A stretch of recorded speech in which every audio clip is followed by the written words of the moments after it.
Makes the work that we do different from other entities who support government reform efforts is that we take a bottom-up approach to trade facilitation and trade facilitation reform. That means a few things. One is that we don't arrive at countries with a preconceived idea about what the fix is. We work with stakeholders to make sure that the fix reflects their priorities and their capabilities. The second thing is that we involve the private sector as a key function of the solution, not so much an actor to be consulted. What does that mean? It means that we consult with governments on what their priorities are. We consult with the private sector on their priorities are, where they see the opportunity for working together, and then we bring both sides together. For example, in the case of Colombia, where we're working on a project to refine how the Customs Authority of Colombia issues advanced rulings for goods coming into the country. The project actually came about as a result of the private sector ingenuity and the notion that they were seeing variability in how their goods were assessed, how they were valued, how they were classified. There was no transparency, no predictability or uniformity in the process, depending on the port of entry in Colombia. And at the heart of the project, the problem that we identified wasn't so much that they were having a mechanical problem with their goods, but rather the fact that there was no trust between government and the private sector for either side to know that the other one was doing things lawfully or in a standard manner, or that they weren't being punished for other policy areas or other issues that were a more important priority for the government.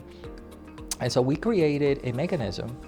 The project is called Centers for Trade Facilitation and Best Practices, with the idea that we establish a new process through which these decisions about valuation and classification will be issued in Colombia, but it's co-owned with the private sector, so that both sides can see how the policy measure that's introduced functions and effectively modify it and alter it to reflect the realities of the port and not just the priorities of either side.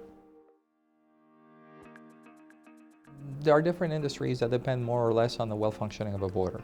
Every private sector company or every entity in the private sector that depends on global supply chains will definitely benefit from from a good functioning border.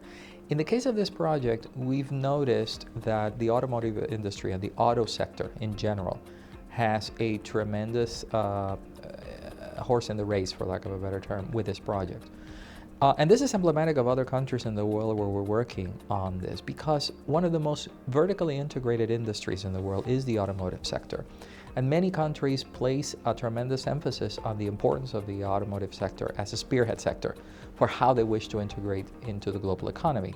So in Colombia, while we often discuss with people how are we supporting Colombian exports or how are we supporting the Colombian private sector, the automotive industry is a particular example of this, because 65% of all automobiles produced in Colombia require foreign components, which means that as much as we are supporting a good import process that is able to get these auto parts into Colombia, we're also supporting Colombian industry because we're making them we're reducing the cost of them producing these automobiles with imported parts, and the process by which these things are then placed in foreign markets, because a good border works both for imports and exports.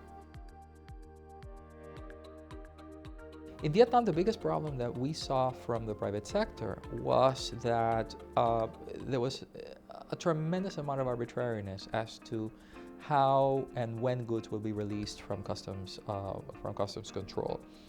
And this happened because of regulations, paperwork, rules, things that were introduced arbitrarily at the point of entry, but also because there were taxes and fees and things that were added to the import process that were not clear to importers at the beginning of the process.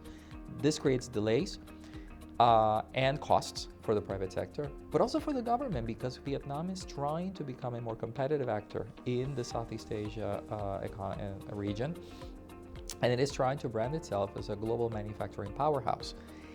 If Vietnam is not able to clear goods faster, it is impossible for them to be competitive in global supply chains for many of the same reasons that we experienced in the case of Colombia with the auto sector, right? To connect local producers with global supply chains. And so while we were working on thinking about how this would happen, we realized that what what Vietnam needed was a clear way of separating customs clearance from cargo release so that we could deal administratively with all of the requirements of customs clearance, while at the same time ensuring a timely release of the goods that industry and the private sector needed. That was the genesis of our customs bond project in Vietnam. And what the Vietnamese understood very clearly is that for them to achieve the competitiveness goals that they set for themselves, they needed to be ambitious.